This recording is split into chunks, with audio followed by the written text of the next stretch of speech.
Welcome back to Roar TV News. We're still going to be talking about Ukraine versus Russia today. It's still ongoing, and I'm sure it will be going on for many days to come. Yesterday, there was a lot of big things that happened. Chernobyl was taken, airports were taken, and Biden made a very big announcement regarding the future of what NATO will do to Russia to stop what's going on in Ukraine. So first off, the Russian civilians have been protesting a lot in the streets and everything, and the Russian police have been arresting them and charging them, I'm assuming, for probably some numerous crimes or something against Russia. I'm not too sure what they're being charged with right now, but there's a lot of people protesting and getting arrested. I've heard that a lot of Russian celebrities are kind of mad about the invasion of Ukraine because they heavily rely on Ukraine for, I guess, a lot of media and homes and stuff like that. But with all this going on, Russia's obviously has a big hold on a lot of gas supply. So the gas prices are going up very steadily and very rapidly. I guess not steadily if it's going up rapidly, but they're rising very fast. And there was experts predicting that in the U.S. it could go up to $4 a gallon in America, which I doubt will happen because that seems like a lot. But who knows at this rate and what goes on. And Russia has captured an airport yesterday at around, I'm not too sure, probably around 10 a.m. Eastern time. They captured an airport. They fought with Ukrainian soldiers. There was a member of the media, I think he worked for CNN, I'm not too sure, but he was able to talk with the Russian captain, and they said they captured the airport, and they weren't sending any more flights out from the airport at all. And so that was pretty big, taking a lot of land right now. They also captured Chernobyl, which, if the map is behind me, it is about, so I believe Kiev's about right here. Just above a little bit is Chernobyl area, where Russia has captured quite a bit. Nobody really knows what they're planning on doing right now with Chernobyl, as it still is radioactive, so it's not like they can really set much up there without being, getting sick or dying. So I've heard things about power plants nearby that they could be taking as well as hostages possibly. So that could be a reason why, and it's a very big source of energy. But if they were to somehow blow up Chernobyl, it would encase all of Europe in radiation. So I doubt they would do that. As well, I doubt they would blow up any power plants around any area of Ukraine, because it is still land they're trying to take. So I doubt they would decimate all of it and just completely clear it. They are trying to decimate the government, though. The Ukrainian president believes that he's the biggest target for Russia right now, as they're trying to take down the government.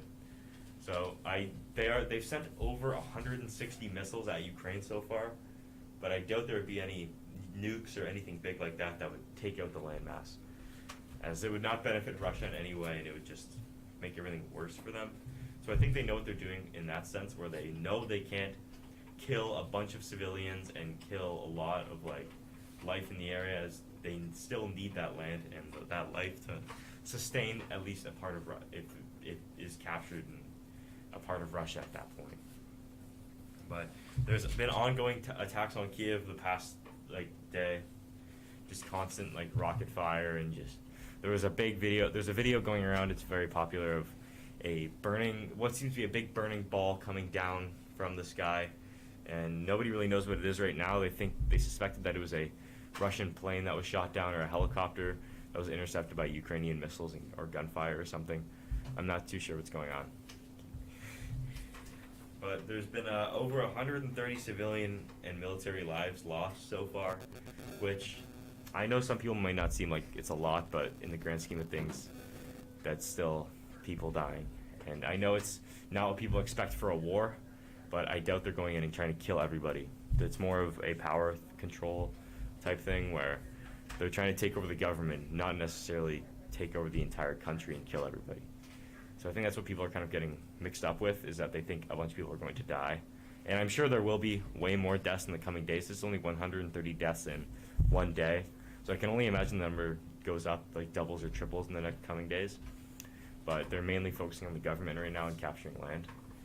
So civilians should be scared still and should be trying to flee the country, there will be many more casualties to come, unfortunately.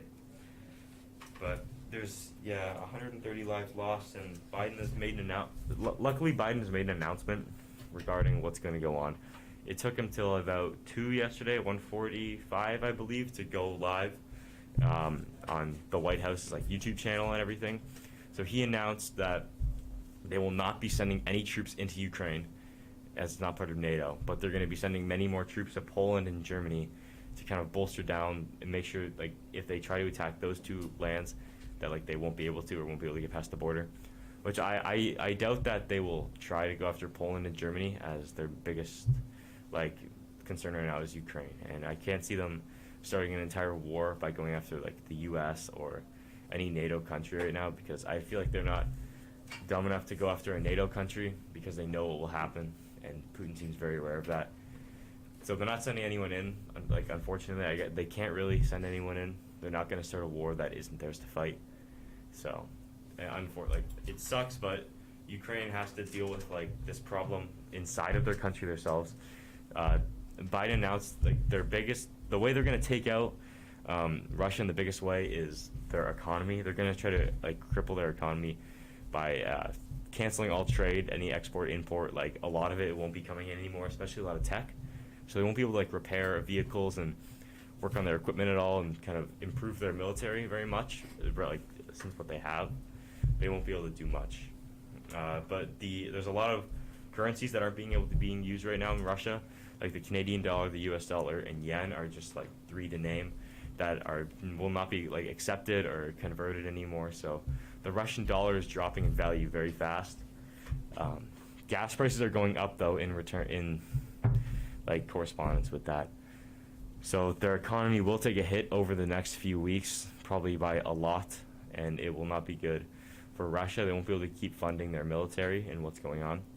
But that being said, Ukraine was still going to be on its own for at least a week, I'd say, because they can't send anyone else in. So there's been a lot of regions captured by Russia, and I'm sure there'll be more to come today.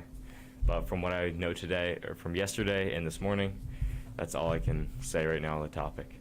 We'll keep you guys updated on Monday, what's going on, and I'll see you there.